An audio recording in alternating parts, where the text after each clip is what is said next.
Our story begins with a younger brother and his elder sibling, both choosing their wives at the very same time. Without a second thought, the younger brother chose the white wolf with explosive combat power, while the elder felt a pang of pity for his wife's pathetic fate. He chose the dying fighting sandfish, but as it turned out, that white wolf was far too proud to ever respect a human. The brother did everything in his power to control the beast, but he simply couldn't tame it. In stark contrast, we see that the mermaid wife was nothing but kind and considerate. She didn't just serve him every day, she even possessed the miraculous knowledge of how to cure diseases. She even managed to heal his legs, which had been disabled for many long years. When the brother saw this transformation, he was absolutely consumed by fury. Fearing that his sibling would take the family inheritance, he actually staged a car accident to kill him. But then, the unexpected happened. He opened his eyes and found he had been reborn on the very day they chose their wives. This time, however, the brother rushed forward to be the first to claim the dying fish. Seeing this strange behavior, their father couldn't help but frown in confusion. He asked his son if he was joking. Surely he couldn't be serious.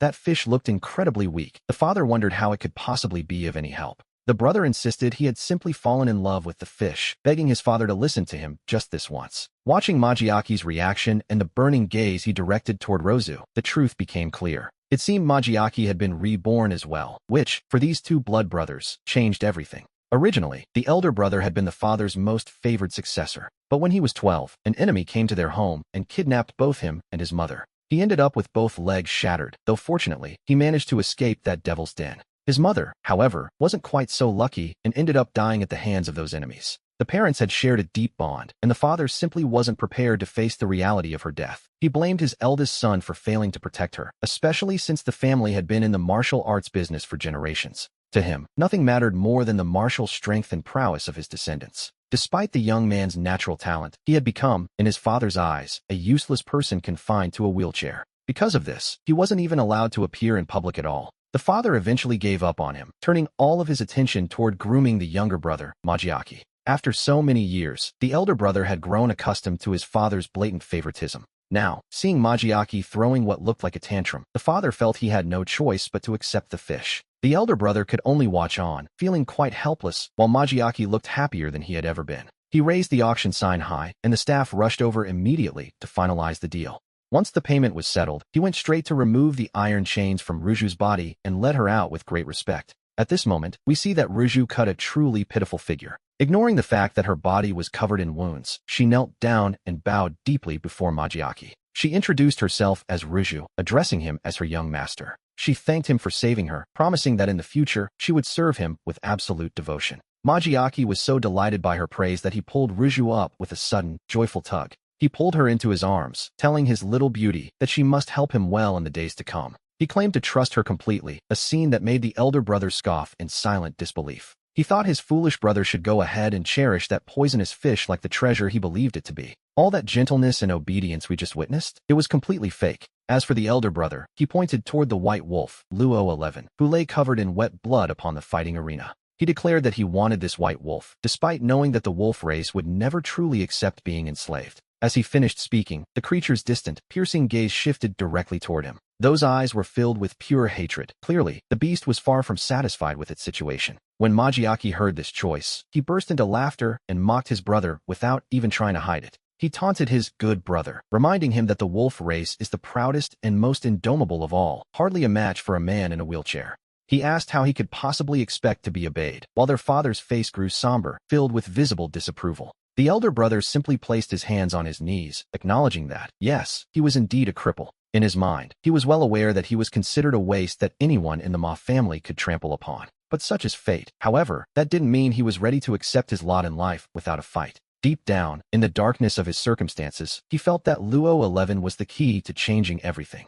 He felt a strange confidence that he could, somehow, earn the creature's trust. His plan was to use that bond to step-by-step reclaim everything that rightfully belonged to him. He looked at his father and asked if he was willing to give him just one more chance. He gave his word, guaranteeing that he had a specific way to tame the white wolf. Ever since his mother passed away, the distance between his heart and his father's had only grown wider. Over the years, he had endured countless cold stares from the Ma family, yet he had never once complained. He had never bowed his head to his father before, but now, for the very first time, he was actually begging him. Perhaps it was a lingering sense of guilt that finally made the father hesitate. He stared at him intensely for a few seconds, and yet, in the end, he gave a slow nod. After returning to the Ma family mansion, Magiaki didn't even stop for dinner, rushing Ruju straight to his private villa. A short while later, Magiaki's miserable screams began to echo from within the walls of that very villa. Immediately after, servants scrambled to gather medical supplies to stop the bleeding and save his life. As they rushed in and out, the butler, Xiao, was sweating profusely and ran to inform the father, who was still eating.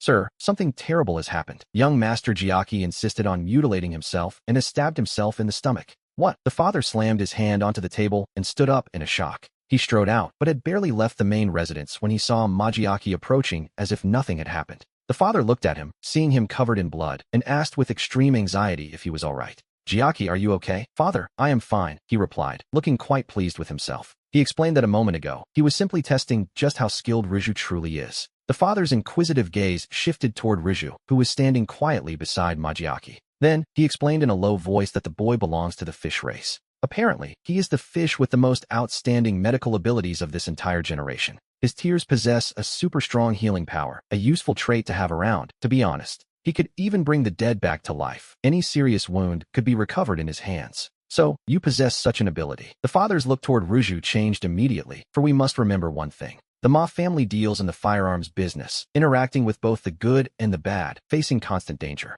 Getting wounded is a common occurrence, and having Ruju means he can protect Magiaki and help the entire family. Magiaki's face was filled with pure satisfaction, knowing he had secured a most valuable prize. "Father, I told you, my choices are never wrong," he declared with a smug confidence. "I only wonder if my brother chose a white wolf with such a solid foundation." He wondered aloud if he could even make good use of her, while both their gazes turned toward our protagonist. Because the incident had happened so suddenly, nearly every servant in the house had rushed to Magiaki's side. The father left in a hurry, and Luance, being in a foul and capricious mood, wasn't about to help push the wheelchair. So, he had to do it himself, leaning on the wheelchair and awkwardly making his way out of the main house. It took him a considerable amount of time just to catch up with his father. When compared to Magiaki's sudden prosperity and the attention he was receiving, he, the cripple whom nobody cared for, seemed far more miserable, which was likely the point. His father looked down at him in this pitiful state with a cold, judgmental eye. He snorted in disdain, muttering that a son of the Ma family shouldn't be unable to even tame a woman. Magiaki enjoyed seeing him scolded, yet he still put on a show of being concerned for his brother. "Father, my brother doesn't want this, just give him some time," he said, playing the part of the peacemaker. The father and son then simply left him behind and walked away. Only Ruju, following Magiaki, glanced back. She looked at him furtively as she passed by, and though she tried her best to act like a weak little lamb, he could see the hidden cruelty in her eyes at a single glance. The way things were developing was actually smoother than he had originally imagined. In his previous life, he had discovered that Ruju possessed that powerful healing ability. It had happened during a firearm transaction a month later, or so we are told. The other party was a longtime client, and by all accounts, there shouldn't have been any problems at all. But on that particular day, the other party was planning a double cross. Trapped in his wheelchair and unable to escape, he could only watch as a dagger was drawn. He felt the blade sink into his stomach and thought his end had come, but then, Ruju suddenly began to wail. As she wept and sang, her tears fell upon his wound, and we see the flesh miraculously begin to knit back together. That beautiful, haunting melody seemed to wash away every ounce of pain in his body.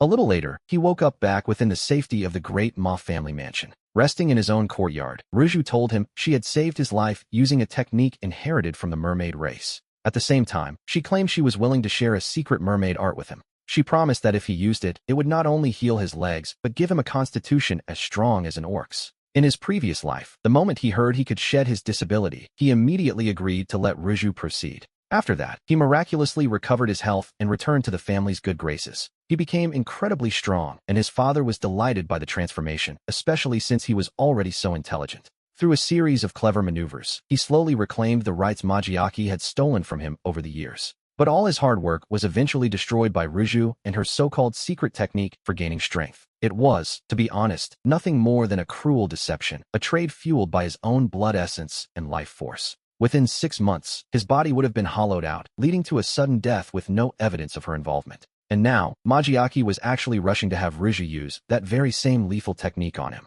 Imagine, he was demanding it on the very first day she arrived at the Ma household. He seemed to be in quite a hurry to die, and our protagonist decided that if Magiaki wanted to forfeit his life, he wouldn't stand in the way. He would simply wait for the good news of his brother's sudden and inevitable demise. Half a month later, it was the father's birthday, and he invited business partners from all walks of life to gather at the Ma family estate. During those 2 weeks, Magiaki had hardly stepped foot outside, remaining locked away in his room with Ruju. The moment he finally emerged with Ruju by his side, Magiaki took his seat at the banquet, settling in with an air of newfound confidence. At the grandma family feast, the guests quickly approached to flatter him, noting that his physique and complexion seemed stronger than even some orcs they had seen. They told him, quite sincerely, that he was truly a chip off the old block. His father was absolutely radiant with joy, patting Magiaki on the shoulder with a look of pure satisfaction. He encouraged his son, telling Magiaki to explain the change to everyone himself. As Magiaki stepped aside, we see a timid woman who had been hiding behind his tall, imposing frame.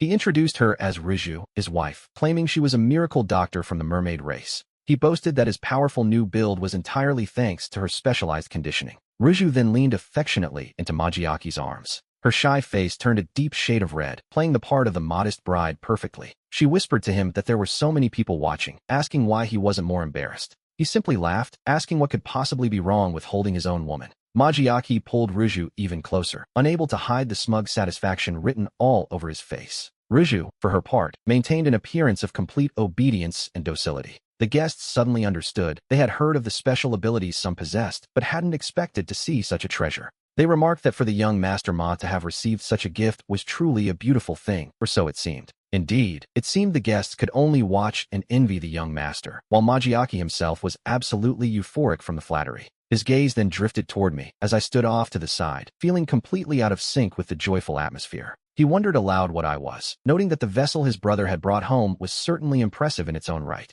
Everyone knows the wolf tribe is brave and warlike, and we see that his brother had made a very specific choice. He had chosen the most ferocious white wolf from the entire tribe. If he could domesticate it properly, it would certainly be a massive asset, or so the theory went. The crowd disagreed with his modesty, and suddenly, they turned all of their collective attention toward me. Previously, Magiaki's people already had so much experience dealing with these vessels. When the guests heard him praising my white wolf, they inevitably began to feel a sense of curiosity and high expectation. They began to ask why the young master hadn't brought the white wolf out for everyone to see today. After all, they had heard that high-quality white wolves were hard to find, even if one offered thousands of gold coins. I found myself facing their expectant gazes, though, to be honest, I wasn't quite sure how to handle the pressure. I couldn't give them an answer, because during these past 2 weeks, Luans had stubbornly continued to follow his own path. In truth, he was not one to conform, and we had no political or personal influence over his wild nature. I wondered why I was the only one facing this, and who knew if he would even remain here instead of seeking his own way. But where could he go? Perhaps staying by the white groom's side would have allowed for an easier escort.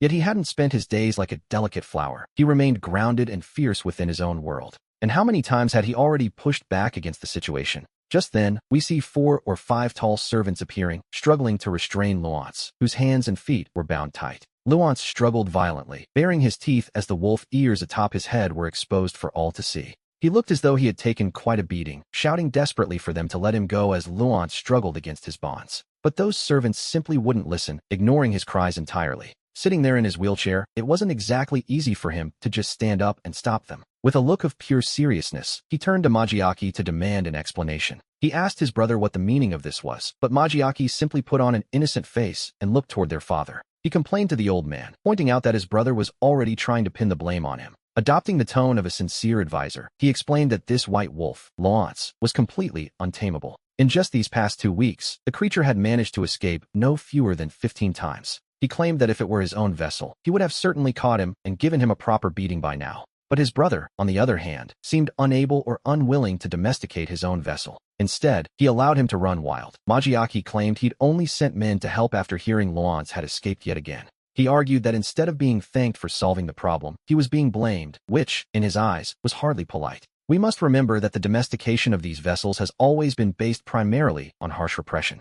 There are, sadly, many examples of disobedient vessels being beaten to death for their defiance. The other guests listened closely to Magiaki's explanation and began to nod in agreement. In their opinion, the difference between the 2 sons of the Ma family was becoming painfully clear. The younger son could boast of his success, while the eldest couldn't even manage the basics of taming a subordinate. The comparison was obvious, and seeing the guests whispering, the father felt he was losing face in front of everyone. He waved his hand dismissively, calling a servant over and ordering them to take the disobedient vessel away. He commanded 50 lashes for the boy, and deep down, the elder brother panicked, moving quickly to stop the punishment. "Father, after all, Luans is my vessel," he began, trying to keep his voice steady. He asked if he could be the one to decide how the boy should be punished. He paused for a moment, wondering exactly how he would handle such a punishment himself. Still, he decided to speak his mind, telling his father that humans should treat vessels differently. He argued that they should be treated as equals, as relying on blows and repression would never truly win them over. Instead, he suggested that one must understand what they think and what they truly want. Nonsense, his father barked, as his face darkened completely with irritation. He cut his son's words off with a snort, while Magiaki burst out laughing, despite the guests being present. Magiaki mocked him, claiming that his brother's words were truly unheard of and ridiculous. He asked if he felt such sympathy for vessels simply because he was disabled and felt inferior to others. He wondered if that was the source of his feelings, and so, a fine ceremony ended with the brother feeling humiliated. The master of the house ended the meeting in total disgust, and afterward, Luans received the lashes anyway. But thanks to his brother's plea, he received 20 fewer lashes than originally ordered. We should note that the white wolf has a strong body and an incredible capacity for recovery. In reality, such lashes wouldn't cause Luans any lasting damage, but they certainly hurt. Even so, the elder brother took some special medicine and went to see him in his room. He opened the door and stepped inside, finding Luans lying on the bed with a depressed expression. Upon seeing him, the boy turned his face away in discomfort, which was to be expected. Luans asked what he was doing there, as the brother placed the medicine on the headboard. He gently lifted the lid, and a fresh, herbal scent began to float through the air. He noted that although the lashes hadn't caused much physical damage, they would inevitably leave scars, and this medicine was meant to remove them. He offered to help apply it, but Luans insisted it wasn't necessary. Luans snatched the ointment away, pushing the elder brother's hand aside. He wouldn't let himself be touched, lowering his head in silence before suddenly asking a question. The elder brother gently corrected him, asking to be called simply Mark instead of young Master Amoma. He emphasized the name softly, and Luans nodded, reluctantly changing his mind. Mark, he began, I only want to ask about what you said at the banquet today. He wanted to know if it was true, specifically, the part about equality between humans and beastmen. A small smile appeared on Mark's face as he watched Luans' wolf tail, which hadn't fully retracted yet. In that moment, we see the tail swaying gently back and forth. It was as if he were expressing closeness to his master, and Mark reassured him that he truly believed those words. He promised he would never force the boy to do anything he didn't want to do. Even though he had bought him, he told Luans that he was still a free soul. He told him he could simply be himself, leaving Luans utterly stunned by what he was hearing. It was then that Mark realized that reaching the boy wasn't actually as difficult as it seemed. He felt a deep sense of sadness, realizing the boy wasn't truly as rebellious or thorny as he appeared on the surface. When he finally lowered his guard, he was actually quite endearing and perhaps a bit silly. On the following day, after waking up, Mark's first priority was to ask the servants about Luans' condition. The servant stammered for a long time before finally reporting back to the young master. It seemed that young Luans hadn't tried to escape today. Mark raised his eyebrows, feeling quite surprised by this sudden change in behavior. He asked where the boy was, but he had barely finished the sentence when the answer arrived. The door burst open, and Luans walked in with a strange expression, carefully holding a plate. He placed the dish on the table with a certain level of ceremony. We see the contents: a burnt egg, half raw meat, and some rather blackened toast. He announced that this was the breakfast he had prepared with his own 2 hands. Mark smiled, took a bite of the egg, and praised it, even if it was a bit against his better judgment. It wasn't bad, he lied, and Luans sat on the edge of the bed looking quite proud of himself. As he ate slowly, Mark casually asked why he hadn't run away and had chosen to cook instead. Luans fell silent, and for a moment, his eyes grew red as if a sad memory had resurfaced. Mark reached out to wipe his tears, and the boy began to speak of his 2 sisters. He explained that they, along with his mother, had been captured by humans and were still missing. The White Wolf tribe is powerful, which unfortunately makes them prime targets for those seeking soldiers. Since he was a child, he had seen far too many of his kind tortured at human hands. His voice rose suddenly as he declared his hatred for them, though he refused to simply give up. But you seem different, he whispered, his violet blue eyes searching Mark's for any sign of malice. Mark pulled him into a gentle embrace, stroking his back to offer whatever comfort he could. He promised he wouldn't hurt him, not now, and certainly not ever. He asked the boy if he could find it in himself to believe that, just for today. Warm tears began to drip onto Mark's back as the boy held on. In a low, muffled voice, Luans whispered that there was still something he truly wanted to do.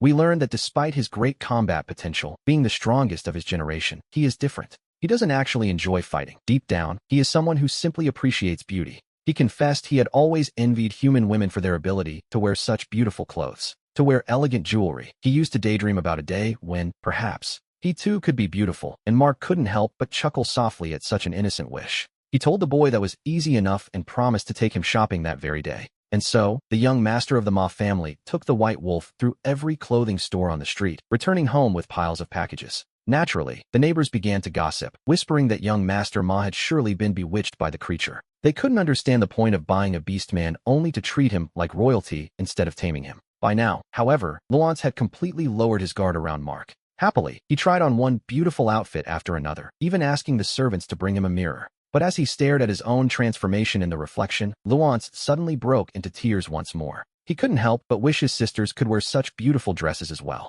He admitted how much he missed them, and Mark reached out to wipe the tears away, promising that if they were still alive, he would help find them, which made the boy look up in disbelief, asking if he truly meant it. Suddenly, Luance's eyes lit up with a flicker of genuine hope. He asked if Mark was really willing to help, and Mark replied that since they were family, of course he was. He nodded solemnly, while Luance watched him for a long time, biting his lip in silence. Mark, to be honest, your leg injury isn't actually incurable, the boy said softly. To repay his kindness, Luance shared the ancestral secret formula of the White Wolf tribe for healing wounds. He explained that beastmen are often injured, and he once saw a dying wolf saved by this very method. However, we learned that this technique is an absolute secret within the White Wolf tribe. He told Mark that while outsiders must never know, he trusted him enough to help heal his wounds. He only asked that Mark keep the secret, a surprise. In his past, he hadn't been willing to cooperate in the slightest, which, looking back, was quite a feat of will. Magiaki had watched helplessly as Luance, a warrior of such immense strength, remained beyond his control. The fact that he couldn't use such a powerful tool only made the man more anxious and frustrated. That was why, when he saw the gentle Miryuos and her magical healing abilities, he felt such intense envy. In this life, he didn't hesitate to abandon Luance, choosing Ruju instead as the better option. In his view, while Luance was strong, he was far too difficult to tame and would only cause suffering. But Magiaki failed to understand that treating others requires a certain level of human reciprocity. He didn't realize that love can move people. Just because he couldn't tame Luance didn't mean Mark couldn't. And so, we see Mark and Luance begin their secret treatment together. Using the excuse that his leg injury had flared up again, Mark stayed confined within his home. He suspended his duties within the Ma family, and Luance moved into his room to facilitate the healing. The healing method of the White Wolf tribe is, to be perfectly honest, particularly brutal. First, the bones and tendons must be broken inch by inch, then treated with herbs mixed with wolf's heart blood. The mixture is poured over the wound, and as the scab forms, the flesh and bone beneath regenerate bit by bit. But this process is excruciatingly painful, so much so that ordinary people simply cannot endure it. During that time, muffled cries of agony often drifted from the room at night, which was quite distressing to hear. By the following morning, Mark would look completely exhausted, his energy entirely drained by the ordeal. The servants began to gossip, saying his health was failing because he was forcing himself to be intimate with Luance. One day, Magiaki happened to find Mark and Luance taking some fresh air together in the garden. He looked down at Mark with disdain, remarking that he'd never heard of a man screaming louder than a woman. If you aren't any good at that sort of thing, don't even bother trying, he sneered. Just get comfortable being a useless, disabled little treasure. Luance was absolutely infuriated by Magiaki's harsh words and looked as though he might strike him then and there. Mark quickly held him back, which only caused Magiaki to burst into a fit of mocking laughter. Sister-in-law Luance, if you feel my brother isn't up to the task, you can always come to me instead. Luance trembled with rage, and even after Magiaki walked away, he remained deeply indignant on Mark's behalf. Mark, you really shouldn't have stopped me from hitting him, the young wolf insisted. But Mark simply shook his head, knowing that a gentleman's revenge is a dish best served cold. Now was not the time. He knew that the more arrogant Magiaki became, the harder his eventual fall would be. After another fortnight of uninterrupted daily treatment, we see that Mark no longer needs his wheelchair. He can stand entirely on his own, though his meridians are still blocked, requiring Luance to massage them for relief. A single massage session lasts nearly 2 hours, yet Luance never utters a single word of complaint. Mark can feel those gentle, steady hands working tirelessly to restore the strength to his legs. Although the White Wolf tribe is known for their physical strength, most of them possess skin that is remarkably white and delicate. As those hands glide over Mark's legs, which have finally regained their sensitivity, he can't help but feel a sudden, sharp pang in his heart. Luance noticed he was holding back, glancing up at him with ears that had turned a bright, telltale red. Mark gazed at him with a stir of emotion as their breathing became softly intertwined.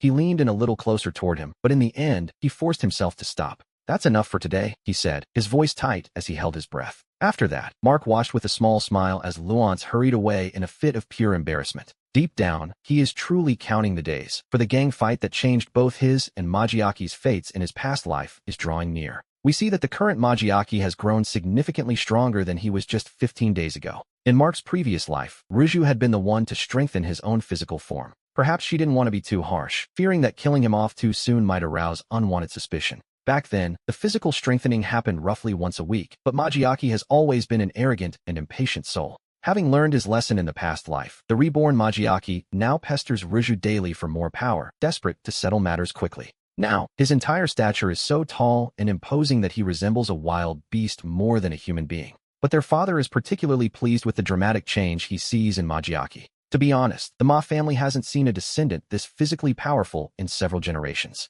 And for the Ma family's extensive weaponry business, this is seen as a very good thing indeed. Having such a formidable figure in charge offers nothing but advantages, at least, that is how it appears on the surface. Meanwhile, Mark remains seemingly weak, leading the servants to gossip that Majiaki is like a winged tiger now that he is Ruju. In their eyes, there is no doubt whatsoever that he will be the next head of the family. But while Mark clearly has a white wolf beast man as powerful as Lawrence by his side, he seems to have no idea how to use him. He spends his days doing nothing but dwelling on that dark time he spent in prison. He is seen as a lost cause, and naturally, these whispers eventually reached his father's ears. The speaker might not have meant much by it, but the listener certainly took it to heart. His father's disappointment in him grew even deeper, especially with the annual business negotiations fast approaching. Regarding the deal with the Chun gang, he called both Majiaki and Mark in and spoke directly to our protagonist. He admitted he originally thought that when Mark asked to buy Luans from the arena, he truly wanted to change his ways. But the disappointment was too much. Therefore, this year's weapons deal with the Chun gang would be Majiaki's sole responsibility.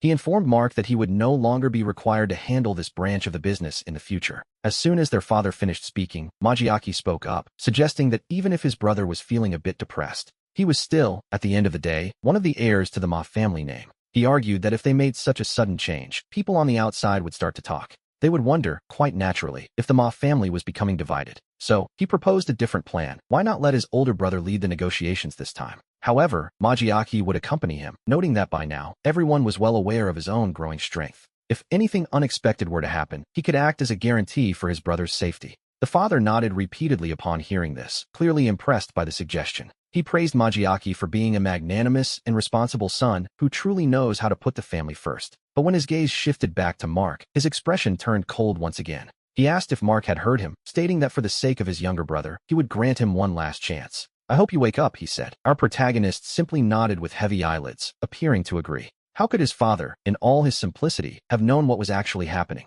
Majiaki wasn't showing brotherly harmony or thinking about the family's best interests at all. He obviously knew that this time, a violent shootout was absolutely inevitable. He had no intention of risking his own skin. Instead, he was letting Mark walk right into the line of fire. And in his mind, Mark didn't have anyone by his side to help heal his wounds. He likely hoped that this time, his brother would simply die in the crossfire, and then he could step right into the position of the head of the family. On the day of the deal, things unfolded exactly as they had in his previous life. The man sent by Chun Hiven to handle the trade pulled a hidden weapon before even finishing 3 sentences. He lunged at the men they had brought, and several thugs at the front fell to the ground instantly. By the time we see them react, the scene is already a total chaos of blood and violence. Majiaki didn't flinch at all, stepping back without helping, simply watching as the people brought by the Ma family died miserably one by one. Now, in front of Mark's position, there was an iron plate that could serve as cover. But since he was sitting in a wheelchair, he was, quite unfortunately, a very large target. It wasn't long before he was spotted by one of Chun Hiven's thugs. The man gritted his teeth and swung a long knife directly toward him.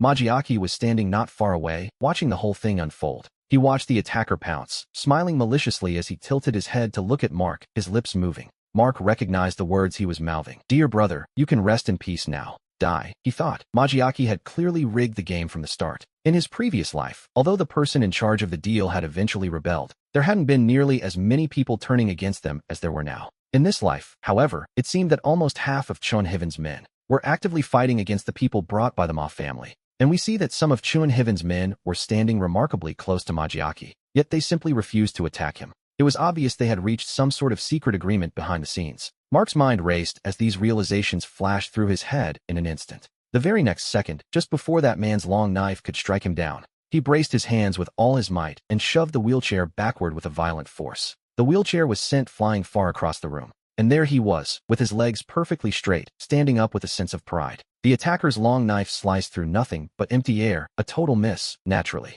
Just as the man stood there stunned, Luo 11 finally made his move. He raised his hand and struck, hitting the man's vital point with a precise, empty-handed blow. Mark looked at him, signaling that it was now Luo 11's turn to take over. Luo 11 nodded with a smirk, and then, a truly unrestrained slaughter began. He partially transformed, revealing sharp claws and wolf ears, using his own talons as deadly weapons. He was listening in every direction and watching everywhere, a predator in his natural element. He moved with lightning speed to rescue the Ma family thugs who had been stabbed by Chun Hiven's men. and with his own strength, he systematically took down all of Chunheaven's people, leaving only one alive. Magiaki's eyes looked as though they were about to pop right out of their sockets in disbelief. His muscles were bulging with pure rage, and to be honest, his appearance was nothing short of terrifying. He couldn't accept it, muttering that it was impossible and that Mark should have died right then and there. He demanded to know how he could possibly stand up, this weakling who had always hidden behind Magiaki. For once, Mark didn't bother to fake his usual fragile expression, simply meeting the man's gaze with a cold stare. By then, Luo 11 had already extended his razor-sharp claws toward the last survivor of Chunheaven's group.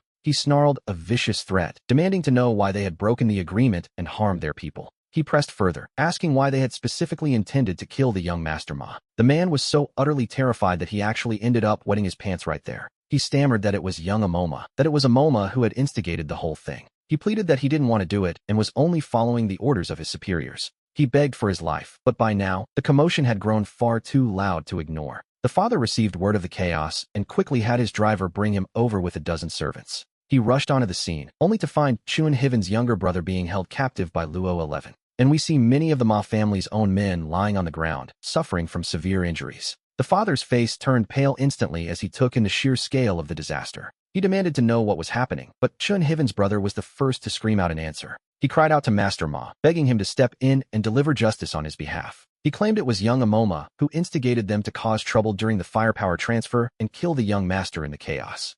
Magiaki's expression shifted drastically as he shouted that the man was lying through his teeth. The father simply waved his hand, signaling for him to be quiet. Then, he looked toward Mark and noticed he wasn't in his wheelchair, but standing like a normal person. As the father sat down, a look of genuine surprise crossed his face as he asked about Mark's legs. Mark bowed respectfully and explained that perhaps it was because he had been dodging a knife just moments ago. In that moment of pure urgency, he claimed he simply forgot about his ailment. He told his father that, unexpectedly, he just stood up and that he even had his brother to thank for it. Magiaki's face darkened instantly as he told Mark to stop trying to confuse their father. He insisted that this entire incident had absolutely nothing to do with him. He even tried to flip the script, accusing Mark of colluding with Chunheaven's people to conspire against him. The father ignored Magiaki's protests and knelt down to question one of the Ma family thugs who was seriously injured. He urged the man to tell the truth about what happened, promising that he would have the family's full backing. He guaranteed his safety, and the thug, clutching a wound in his abdomen, took a moment to think. He told Master Ma that he saw with his own eyes how Chunheaven's people changed their minds for no reason.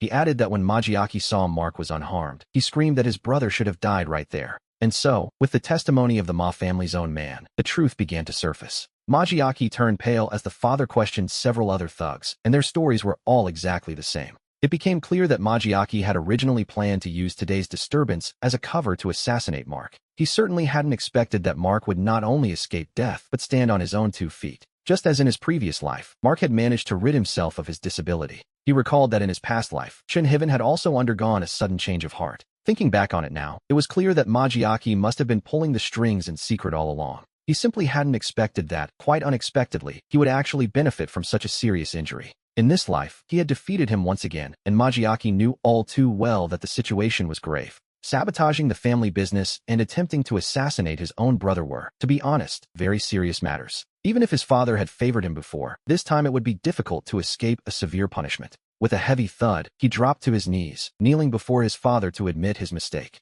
He begged his father for forgiveness, pleading for just one more chance. He claimed he had been confused and promised he would never do such a thing again. His father's expression remained cold, completely unmoved by Magiaki's desperate pleas. He turned his gaze toward Mark, telling him that since he had recovered, he must now take responsibility for the Ma family. Starting today, he would be handed the very business lines that Magiaki had been in charge of before. He urged Mark to do well and not disappoint him. Meanwhile, Magiaki stood there, utterly dumbfounded. He knew his father was strict, but he never expected the man who was once so indulgent to punish him so harshly. This was more than a reprimand. It was stripping him of his power and treating him like a disposable pawn. He became so overcome with anxiety that he suddenly spat out a mouthful of blood as tremors racked his body. We see Ruju's expression shift, looking almost pleased with this turn of events. It seems that in his rush to strengthen his physique lately, he gave Ruju the perfect chance to build up a great deal of poison. And now, that poison was reacting violently to his foul mood and sudden distress. It all broke loose quite suddenly, and it seems Magiaki likely doesn't have much time left to live.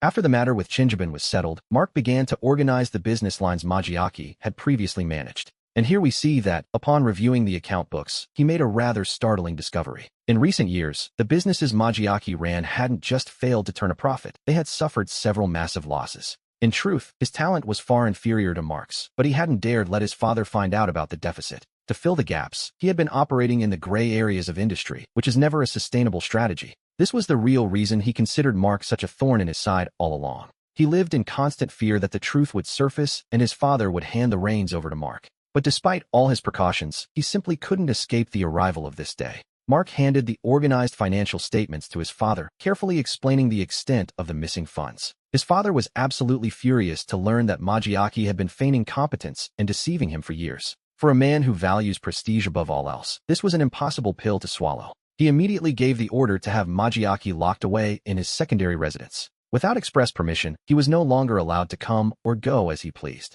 With his father's newfound trust, Mark began to truly make a name for himself in the business world. Several wealthy merchants, who had always maintained a polite distance from the Ma family, took notice. Hearing that the leadership had changed, they began to offer olive branches, leading to several successful collaborations. These merchants soon praised Mark, noting he was far more stable and reliable than Majiaki ever was. They remarked that it was a pity his leg ailment had kept him confined at home for so many years. Had he taken over the Ma family business sooner, Majiaki wouldn't have stood a chance at competing. Mark found himself in deep agreement with them, as he knew his brother had always been far too arrogant and incredibly petty. This was precisely why, despite holding a strong hand, Majiaki played his cards so poorly, giving Mark the perfect opening to solidify his position. Naturally, Mark didn't forget to visit his father, who mentioned he had no desire to attend church, despite previously claiming he did. When he arrived at Majiaki's secondary residence, he made sure to tell the servants not to announce his presence. He walked straight in, knowing it was time for his brother's medicine, a routine established the very day Majiaki was stripped of his power.